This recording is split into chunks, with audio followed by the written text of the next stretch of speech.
Financial planning and security can sometimes be seen as a moving target. The rules change constantly, and you need guidance to stay ahead of the market moves. This is the Lebenthal Report with Michael Hartzman and Dominick Tavella, with additional insight from industry veteran Jordan Kimmel. We'll break down the news, trends, and overall direction of the markets, telling you what may be coming next, investment opportunities, and what to avoid.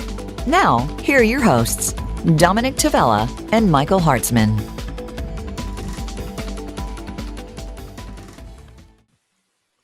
Good evening, everyone. I am Michael Hartzman. Today is Tuesday, March 9th. And this evening, Dominick and I are both broadcasting from Long Island. Dominick, welcome back. You brought beautiful weather with you. Thank you. Finally, yeah, I got in. It was 28 degrees, so a little warmer today. Happy about that. Gorgeous out. And not only is the sun shining, but the market, the NASDAQ shined a little sun on us today as well.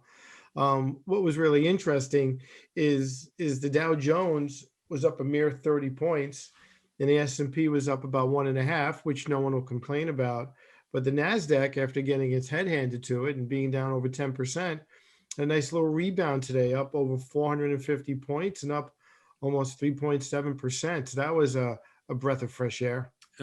Probably needed it, right, Mike? So last week, if we cover as we do the prior week, and the NASDAQ had a really rough week and had actually gone negative for the year and a full 10% off its high. So all the really loved stocks, the Teslas and the Apples and the Netflix, all those stocks that everybody rode up through last year in the closed economy.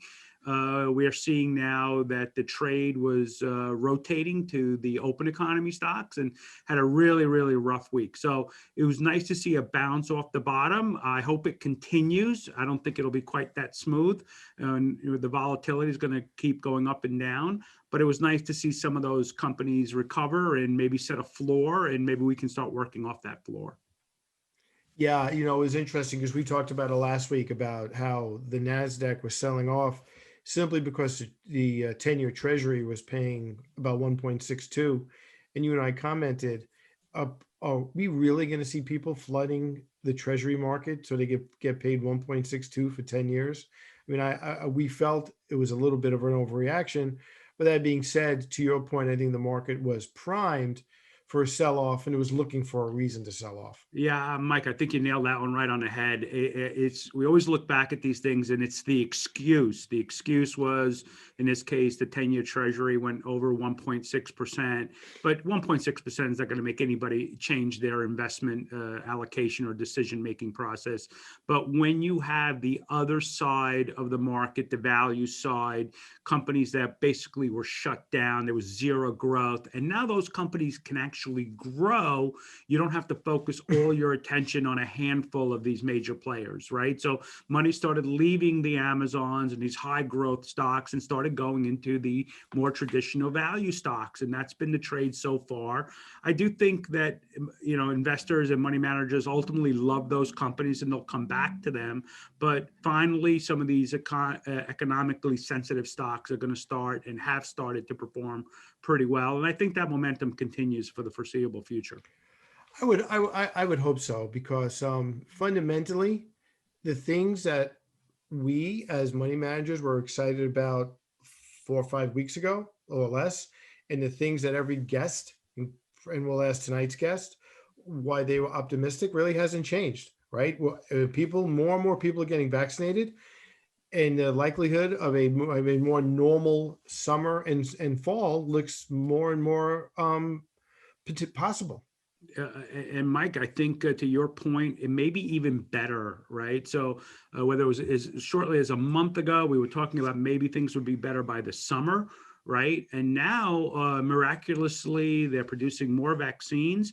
Every time the phone rings, it's a client telling me that they've gotten vaccinated or have an appointment to get vaccinated. And the joy in their voice, they're skippy, right, Mike? They're so happy. And you could see that when and as this thing gains more and more momentum, the economy is just going to be ripping. People are going to be looking forward to spending money. That can only give us positive numbers later on in the year.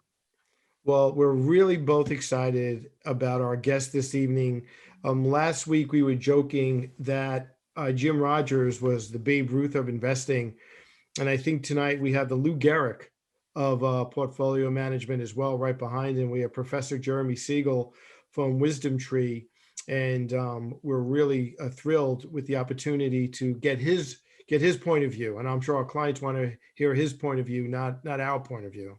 Yeah, he's known as, and I'm sure we're going to talk to him and ask him about it, the eternal bull on the on equities and on the market. But he's also, I think, more often than not, been very fair, very honest about where we are. And I am genuinely looking forward to this discussion. I can't tell you what a big fan I am, and I think that our clients are just going to be ecstatic to hear from him firsthand. No, I couldn't agree with you more. I've had the opportunity to hear him speak at a couple of conferences, and really fascinating guy, and really brings the long view to the market and a great perspective. So with that, we'll take a quick break, and we'll be right back with Jordan Kimmel and Professor Jeremy Siegel. Financial planning and security can sometimes be seen as a moving target. The rules change constantly, and you need guidance to stay ahead of the market moves. This is the Lebenthal Report. And welcome back, everybody, to the Lebenthal Report. I'm Jordan Kimmel, and I'm here right now. It's a pleasure to introduce one of the most visible names, one of the great personalities, one of the true experts in the field. It's Professor Jeremy Siegel, Senior Advisor to Wisdom Tree. And Jeremy, thanks so much for being with us. Oh, I'm thrilled to be here. Thank you. So we're going to get into it. We have a lot of time to spend. We could really dig a little deeper. But, when you go through your background and the MIT graduate and probably wrote one of the most influential books of our era, Stocks for the Long Run. And, when you go through your professorship at Wharton, and I believe you may have won the Professor of the Year worldwide, and it goes on and on. So, we're here with a legend. And again, thanks so much for joining us. Well, thank you. Yes, Thank you. I've been in the university community for nearly a half a century, 44 years at Penn, 4 years at University of Chicago before that. But, I've always had very close contact with the financial community. And I think those two interactions have been just very, very gratifying. Right. Well, we're all grateful that you've done what you've done and spent the time. And I want to lead off with probably, the critical backbone behind some of your thesis, which people say the stock market's very risky. Prices go up and down. It's very risky, isn't it? There's a lot of volatility. And stocks for the long run simply address the real paradox there. So why don't you kind of get into the premise of maybe what seems like the volatility, what seems like the big risk, actually takes over time? Yeah, well, Jordan, you're perfectly right. And by the way, thank you very much for your introduction, and also Michael and Dominic also. I went back further than any other researcher in investigating historical returns, all the way back to 1802. So I looked at volatility, and what I found is, yes, the stocks are the most volatile asset class in the short run. But believe it or not, they are the most stable asset class in the long run. And if you would ask me, that's the dominant theme of Stocks for the Long Run, which, by the way, I am now working on the 6th edition of. First edition actually came out in 1994. But that summarizes it. Short run, it is very volatile. Long run, it's very stable. And that's probably one of the most, things that people need to get ingrained. And again, at Lebenthal, we're longer term investors. We're not day traders. And time plays into our hands if you can control the emotion. And I just wanted to lead off there because it's probably one of the most influential really statements that's really generated a lot of investors to have the time and get into indexes and get rich slowly. Yeah, absolutely. The drama is the volatility in the short run. You're going to always have bull and bear markets. And in fact, the interesting thing is the reason why stock returns, by the way, which are also dominate long run all other asset classes, you got to live through that short run. So you got to go through those anxious periods, but the rewards are just outstanding. And if you have that longer term perspective, don't get rattled when it goes down. Wow, you're the big winner. Professor, isn't part of the problem we live in an instant information age? I originally came in the industry in 1982, and a client would buy a mutual fund and get a statement a year later, and maybe they would look up the price in the back of the newspaper, right, where they had the listing. I remember when we used to have they would have the evening bulletin, which would print prices. People would go out and get the newspaper because they could find out the price of their stock closing sometimes before the next morning. Oh yeah, I mean, everything is instantaneous. All the reaction is instantaneous. Everyone wants to play on your emotions all the time. There's good and bad about the social media. We all know about it, and you got to keep control of that. I mean, I, for instance, am not on Facebook. I am not on Twitter. People say, Dr. Siegel, if you were on Twitter, you would have 50 million followers, or I don't know. And I said, you know what? I'm going to share my information with the people. I don't need all that feedback. The people who value me, I go on CNBC very frequently. In fact, I was on just a couple of hours ago on the Trading Nation, which they're going to show clips of. And I'll share with you some of those ideas a little bit later. But that's where I want to go. I don't want to be manipulated by others. I read everything, what others are saying, and then I process it. You can stay too close, and you can get too emotional, and you've got to step back, and you've got to realize what the long run says about stocks. So, Professor Siegel, to that point, I was fortunate enough to hear you speak several times down in Florida at the Pershing Insight Conference, probably 10 years ago. And you were able to pack a room at 7 a.m., which is not easy to do. And your message has been so phenomenally consistent, over decades. At this point, do you feel a sense of satisfaction when you see what's happening in the market now, or how do you feel going forward, in terms of what your legacy might be and the message that you've had? Yeah, and sometimes I'm known as the permeable, and that's not really always right. And many people, in fact, come up to me and said, Dr. Siegel, I remember your March 12th lead op-ed piece in the Wall Street Journal on March 12, 2000, at the very peak of the NASDAQ, saying, get out of tech stocks. I said, they are crazy. By the way, I'm not saying that now. I think our value stocks are going to be outperformers, early on. And I heard, YouTube speak, and I agree with that.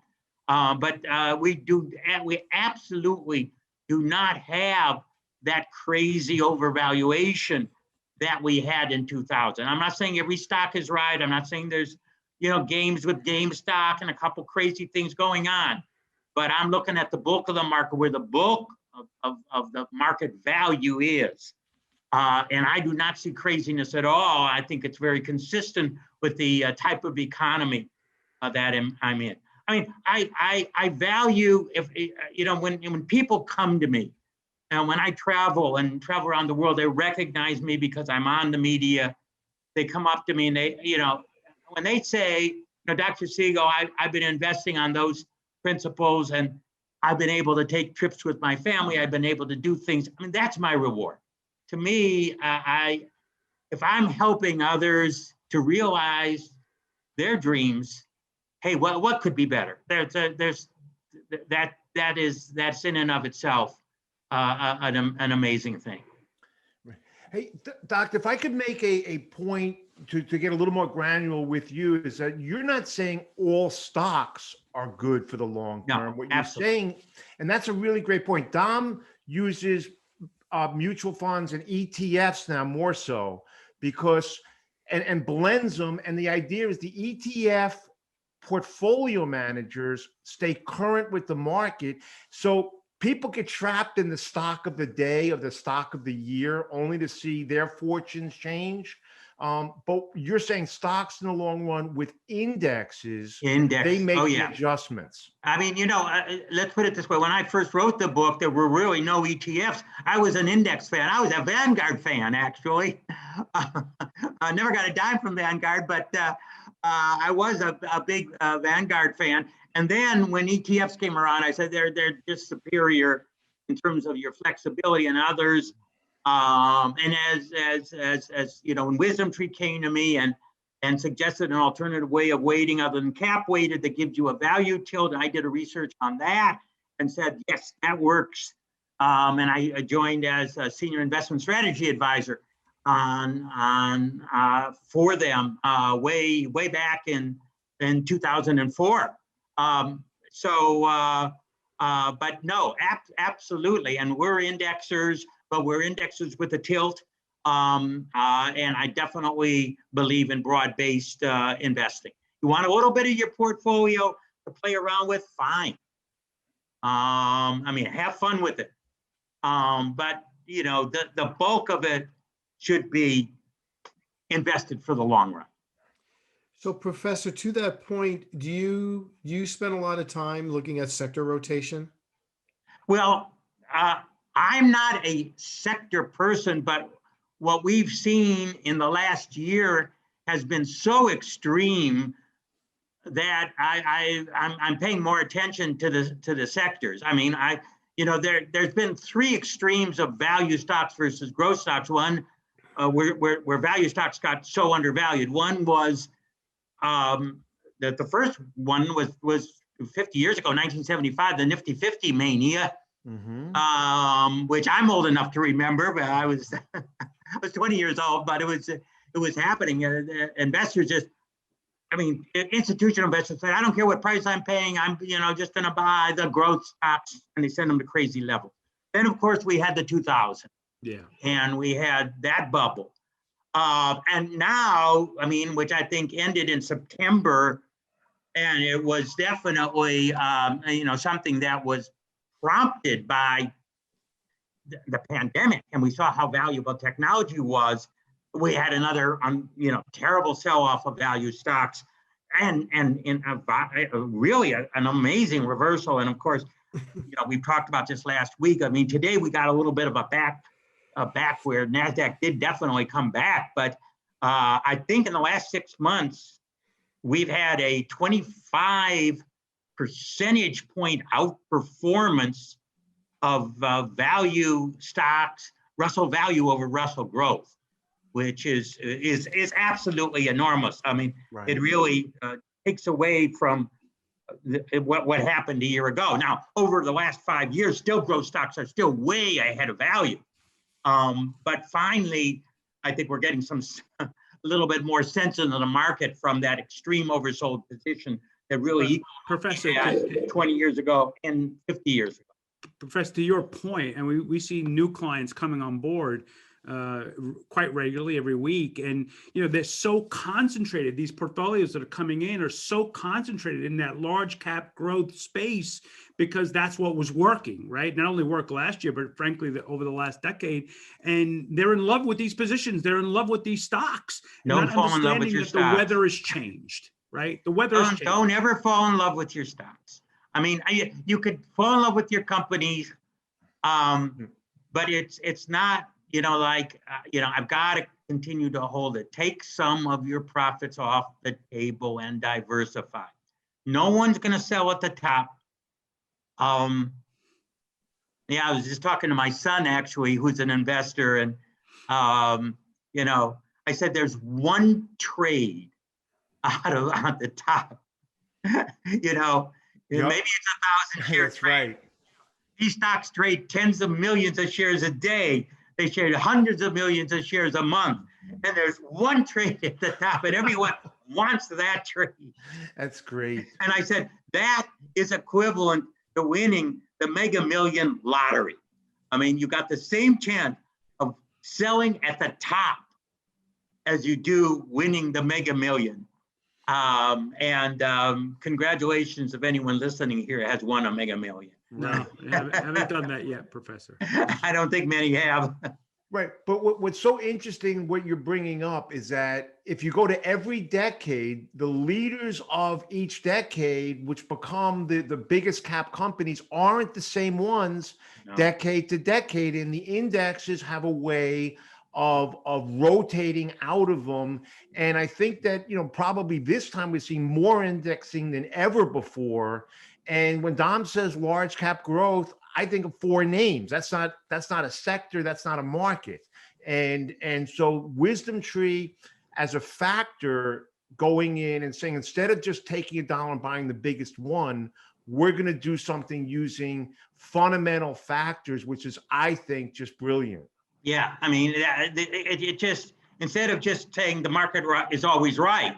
I mean, in the long run it is, but it has short run deviation. So shed those stocks that run too far ahead of their earnings and get rid of them in a mechanical way. We're not trying to forecast, Right. We're just doing it in a very systematic way. And I chopped all that data for internationally and domestically, going all the way back 50 years. And it was a superior risk return trade-off. And by the way, Jordan, talking about those top dogs, we all remember when General Electric stood on the top Exactly. of, do you remember when ExxonMobil stood at the top? I mean, we can talk about these, fallen angels, if you wish. TWA and Pan Am and Bethlehem Steel. Well, some of those went bankrupt. Right. And don't forget Kodak. Yeah, that's it. And if you fell in love, by the way, it's interesting. Do you know what one of the most loved of the Nifty 50 were in 1975? And actually stood at the highest PE ratio for any big cap stock at that time. With Polaroid? You got it. A+ for you, Jordan. There you go. One of your I am a favorites, student one of of your the favorites, market. Jordan. I'm a student of the market, and the whole idea is that I warn people about falling in love with the white hot idea, but stocks in the long run is the whole message if you understand the real message behind it. Not sticking with a company, buying it and saying, I'm going to hold this to the day I die. That's not what you're proposing in stocks for the long run. No, I mean, you obviously can hold it relative to market value. Right. Obviously I own Apple. A lot of it, pays a dividend. It's in all our funds. It's in the cap weighted funds and everything like that. But the question is, you want to put 30% there, 40%? That's the question. Right. You're going to be holding it. But, when you start getting more than twice what its market is, you're really making concentrated bets. And look at how the world changes. In fact, it's interesting you should mention that, because one of the sections, I have a chapter in Stocks for the Long Run on the history of the S&P 500, an index that was started just a little over 50 years ago, actually, the 500 stocks, 1957. And one of the sections in that chapter I'm adding is what happened to the top dogs of the past. And we're doing research on them. Well, how would you have done if you, continue to hold them as they reach them versus being a more diversified portfolio? Right. Professor, if I may jump right in on that point. So you look at some of these very large passive indexes out there where basically half a dozen stocks represent a third of the index. Can you talk about maybe more actively managed ETFs and maybe a better way to get good total return in a portfolio? Well, the fact when we at Wisdom Tree weight by earnings, you're going to have less concentration. Right. A stock that doubles or triples will not double or triple in our weight unless it doubles and triples of its earnings. And if it does that, it deserves to be in. But that's not what's happening. I mean, it's all based on growth, and that's the way it should be, but very rosy predictions. And, we see how predictions don't always come true. I guess that's almost an understatement. And we will weight it more if its earnings go up. So if it double the price and double its earnings, we won't reduce its weight. You double the price and you don't increase the earnings, we shave it down. Right. If you don't mind, I want to back up 1 second if I could, because we know the methodology, what you're saying is correct, but some people are saying, look, I know what you're saying. I just can't get invested because there's too much debt. This is the overriding thing. People talk about the debt. And I just want to ask you, it's a different thought process, but if the government owns so many of these bonds themselves and the carry rate, the interest rate is so low, do you think that maybe that's overstated? I know your PhDs in economics. Yeah. And I know you're a macro guy, so I want to just address. You got it. And I've studied this. Listen, I think we're going to have inflation. Much more than what is predicted. Not hyperinflation. I mean, I've been talking nothing about like we had in the 70s or 80s, but I think 3, 4, 5% per year. You don't want to be in bonds. Stocks are great investments under a moderate inflation. I've done the research. There's like a sweet spot for stocks after you're on 3%, 4% inflation. Right. Yeah. I mean, in fact, I want those companies that have locked in these crazy low interest rates in long term, because they're going to be paying back with depreciated dollars in the future. Right. And they're going to be the ones that you want real assets in the world that we have today. If you're worried about too much debt and too much money, and I think there is a lot of debt and money, I want the real assets. And stocks are real assets. I know they're called financial assets, but they're claims on real capital, on real plant, equipment, copyrights, trademarks, intellectual property, all that. Don't leave out dividends. Don't leave out dividends, and Professor. Dividends which match or exceed inflation, as our research has shown, in both inflationary and non-inflationary periods. Professor, has the pandemic caused either you or the folks at Wisdom Tree to look at your forecast for the next 5 or 10 years any differently? Well, don't forget, we don't forecast.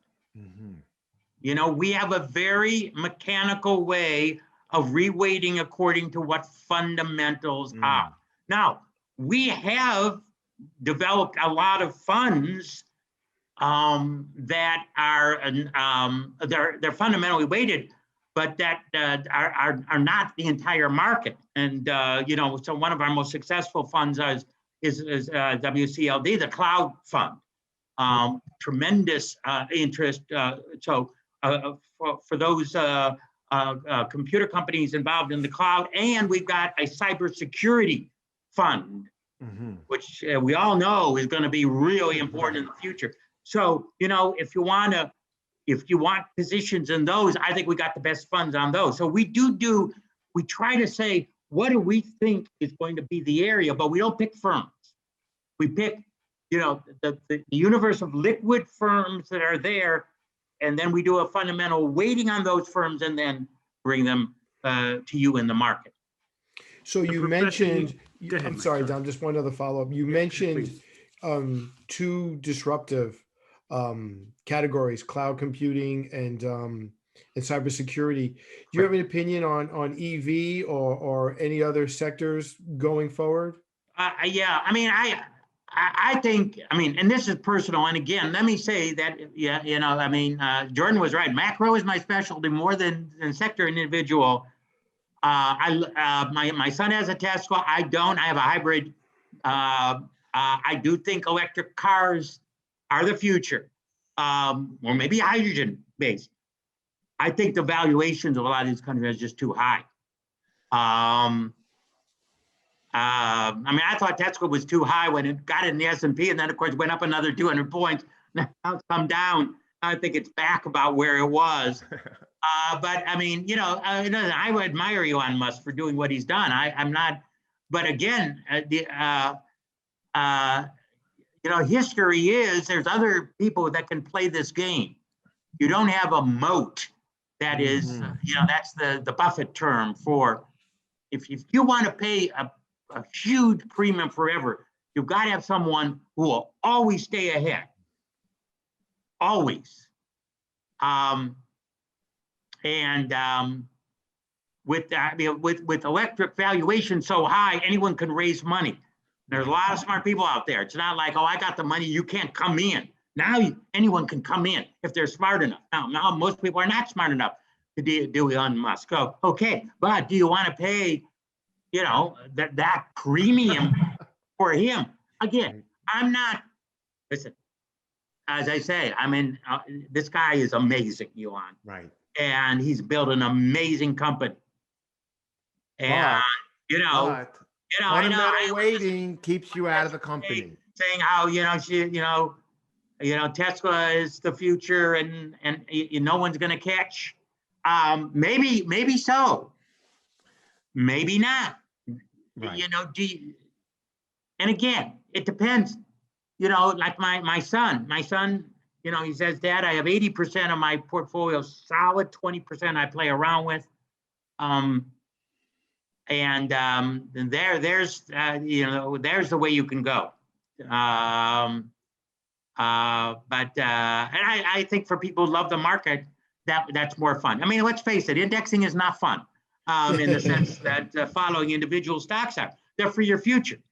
Right. Isn't it good? It's not, supposed to be as volatile. So take part of your portfolio, play around with what you want. That amount that you could see fall in half easily. Thank you. Professor, I want to piggyback on Michael's question. So you mentioned a couple of sectors, and we talked earlier about this rotation from large cap, from growth in general, over to value. But what do you think about the international markets, emerging markets? What are the sectors? If we could look at a broad picture, sort of a sector. Well, listen, absolutely, Dominic. Listen, just as it has been painful to stick with value stocks until the last 3 months, which has been nice, but over the last 5 years, it's been painful to stick to international investing. We all know that. I have a big group, and they've underperformed. But I'll tell you one thing: the average price earnings ratio of international stocks is much lower than that of U.S. stocks. Emerging stocks, I think the average P is like 17. In a low interest rate environment, that's amazing. The dividend yield is very high. And it's one of my theses that the people are going to be seeking dividend yield. And they're going to be going to dividend paying stocks because you can't go to treasuries. I heard on CNBC, someone said, well, the interest rate's going up, they'll go to long-term bonds. You can't go to those now. Right. You could go to those a year from now when they're yielding 3. If you hold them now, you're going to be slaughtered. There's a little misunderstanding there. So you've got to understand, if interest rates are going up, there's no way you can take advantage of those higher interest rates today.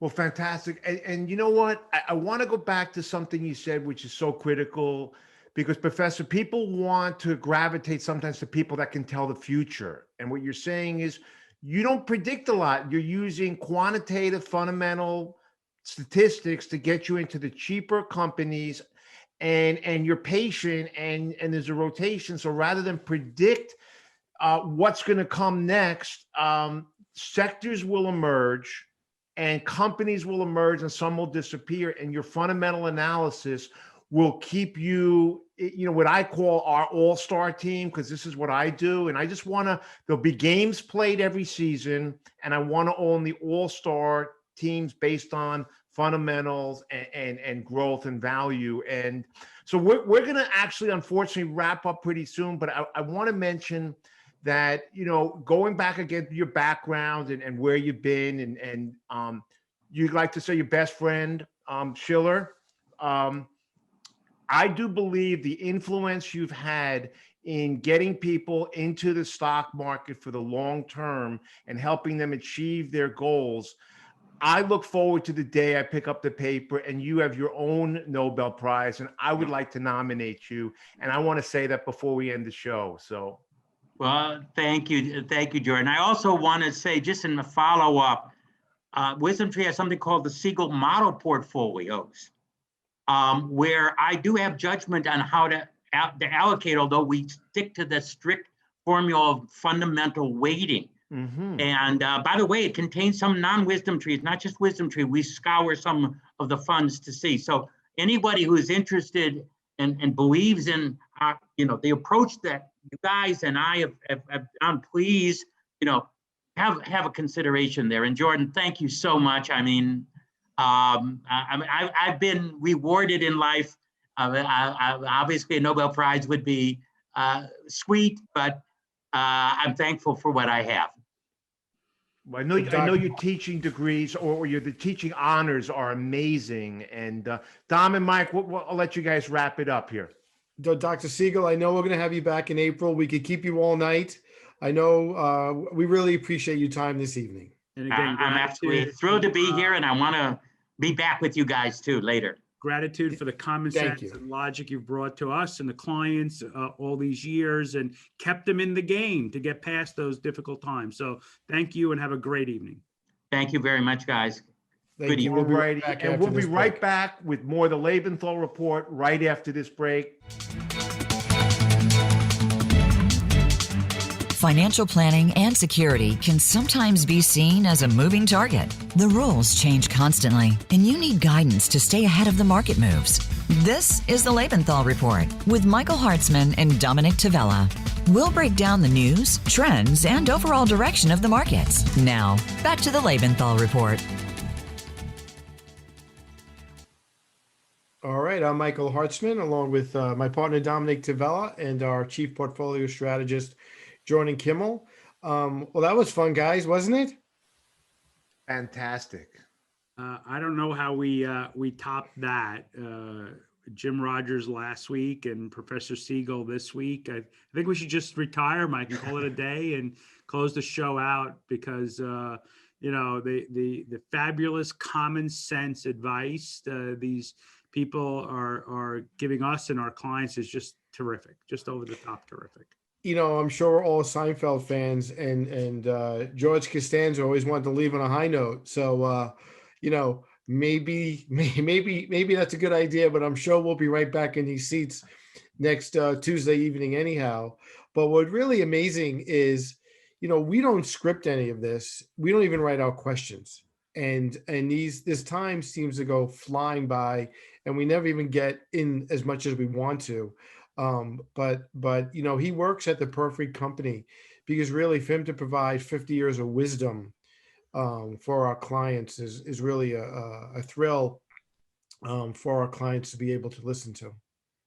Right. And hey, Mike, before we retire the show, Professor Siegel is going to join us again in another month. And there's a lot of guests that want to come on. And I think the reason is they get a chance to express themselves, and the themes of investing aren't black and white and one sentence. And while Dom is able to go on, and we see him on Fox all the time in 3 minutes and 2 minutes and 4 minutes, when you get a chance to really go and dig into the themes that we do, I think that our clients and anyone who's picking up the show that's not our client yet, really gets to dig deeper into just the surface of the highlight or the expression or the newsletter of the day.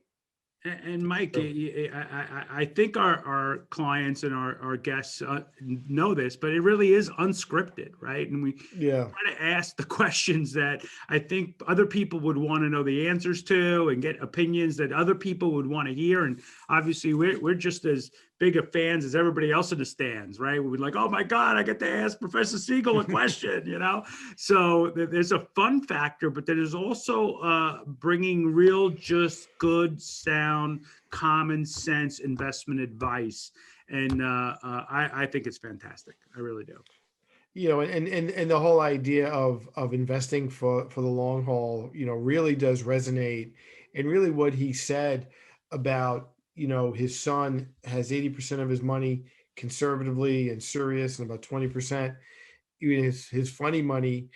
I think we have many clients who fall into that category as well, right? And Dom, you always say, we want to make you rich, but we certainly don't want to make you poor. Ever.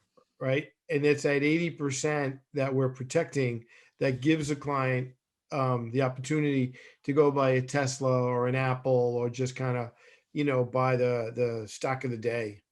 In Jordan, you must have been, your stomach must have been tingling through the whole, him talking about real earnings and companies that really can double their earnings and therefore their values doubling is justified. You must have been in your glory hearing that kind of talk.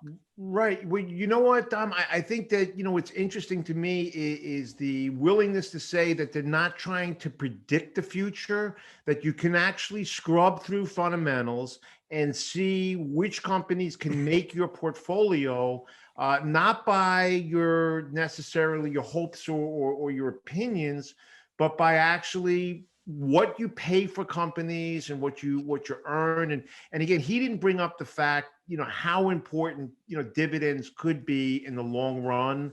And right now with what interest rates went up to 1 point what, but in the bank, they're getting 0 point what, so that investors cannot survive on that. And I just love the fact that they're willing to do the work to really build portfolios. But one thing, Mike, I wanted to share, and people will use the expression about play money, and you'll encourage your clients, will encourage clients to take a fly, not a flyer even. I hesitate to use the word play money. You can make a strategic idea and look into a company and have a particular idea. But I don't really think clients should use 20% of their money in casinos or as play money, even though we kind of use that expression. That's true. But I think what Dr. Siegel was basically saying is, there's the fundamental investing and there's that 20% where you try to be opportunistic. So maybe we'll use opportunistic, right, exactly, as opposed to play money or funny money. But, right, Mike, and I think Dr. Siegel brought it up. I've never had a client fall in love with a mutual fund or an ETF. They couldn't exactly. We get rid of it. We sell it. Doesn't meet the criteria anymore. They're fine. But God forbid you sell one of those favorite stocks, right? They fall in love with the name and therefore it becomes an untouchable. And as we always say, the weather changes, the portfolio needs to change, right? So we're very clinical about it. I know, Jordan, you're a disciple of it. It's a process. It's a grind. You got to go through the meat grinder every day. And if you come out the other end, great. If you don't, you get fired, right? You go out, right. And Dr. Siegel brought that up. Hey, if it no longer meets the criteria, you're gone. There's no love. To be really amazing and crystal clear is, when Polaroid was once the leader, like Tesla's the leader in their field, and RCA, when televisions came around, RCA was the stock. And Polaroid and RCA, you don't know them anymore. And the difficulty is in the difference between stocks for the long run and falling in love with individual stocks. And they're so different. One is a treacherous road and the other one gets you where you're going. And just to shift gears a little bit, we talk about interest rates every week, right? And I don't think we've ever really explained why we talk about interest rates as much as we do. But Jordan, you hinted to it just now when you said you can't afford to live off of point what, right? And treasuries are paying 1.6. So what? I mean, you can't live off of 1.6 either if you bought a 10-year treasury. And I think, the dirty little secret that the Federal Reserve would never admit to is when they keep interest rates this low, what are they really doing, right? They're really herding people into these slightly higher risk assets, right? They're herding people into the stock market. And it's kind of the yin to the yang of why we always are talking about interest rates, because as long as they stay low, our clients are going to look for alternatives. Well, and the cost of money is low for companies. But what if I told you, Mike, that in this environment, we could find maybe a 4% per year, but we gave you a raise every year of 10%. You had an embedded raise of 10%. And so inflation may be 1, 2, 3, or even 4. I think it's understated. If you buy things, you think inflation's not at 1%. But if you could find those companies with the fortress balance sheets that increase their dividend every year and have a basket of them, maybe you don't really care what the headlines are day to day. You know, your income's there, you know, your income's going up. And when companies increase their dividend over time, we also know what happens to their share price. Yeah, it goes up. rises. You And, know, and a I, point that Dr. Siegel made, and we just didn't get enough time to speak to him about it, but he has some real concerns about inflation. And I know we've heard the Fed talk about it's not a problem, and even a lot of respect for Chairman Yellen, but she says it's not a problem. But we've talked about this quite a bit, guys, right? That there might be some real significant inflation not too far down the road when all this money that's been collected and people have not had the ability to spend it, all of a sudden they're going to have that the gates are going to open and the floodgates are going to open and all this money is going to rush through a very narrow passage. So I think we could see some significant inflation in the short run. Maybe that finally unravels over a longer period of time. But I think in the short run, there's a real possibility here of some inflation. But just as importantly, Don, what Professor said is that that's terrible if you own bonds. But it's good if you own things, whether it's real estate or equity, anything you physically can own. But if you own bonds, you get crushed. And the idea of 2-3% inflation is actually good for the stock market. It allows companies to raise prices. And so let's not want this 0%, no growth, no interest rate environment. That is a bad place to be. it is a bad place to be, especially for an extended period of time, right? So, but to your point, I think the headline yesterday before the stock market opened was, renowned Wall Street analyst said inflation's good for the market, and the market actually rallied off of that, one tiny headline. Stock market. Yeah, stock market. Yeah, and the reaction. Yeah, so we again talking ad nauseum maybe, but that is where we have a responsibility to how and where we allocate our portfolios to, and make sure we take things like that into consideration and try to provide our clients some kind of protection. Right, you can't fully insulate portfolios to that kind of thing, but if you can provide them some kind of protection, you get them through these difficult times. Right. And let me just say too, that while we may say stocks are good for the long run or indexes are good, and we could look at the charts, Dom and Mike, as practitioners in the business, you know how important it is to have the professional with 30 years experience to keep you in the game. It's really easy when prices are going up and your statements look great. We know what happened to people who handled their own money last March and didn't have a professional to work with. Well, Jordan is still waiting for an opportunity to get back in. I think you're being polite by leaving that other part of the sentence out. Well, I want to be polite. And we brought it up, and we're grateful to somebody like Professor Siegel, who really has been a calming voice through these times. He is known as the perma bull. He's always optimistic, but really he's always realistic about his approach to this, and walking and helping clients get through these difficult times, and understanding this is not a 30-minute process, right? We're not managing money for the next 30 minutes. We're hopefully managing money for the next 30 years, and there'll be ups and downs on that road, but the road long term is extremely positive and healthy for your financial well-being. So I am eternally grateful for this message that he's had for decades now. Right. And furthermore, when we have these sell-offs, it's hard to convince our clients and sometimes ourselves that these sell-offs are healthy, but the truth is they're healthy for the market. And this last one, Mike, we have been talking about this last correction for weeks, months.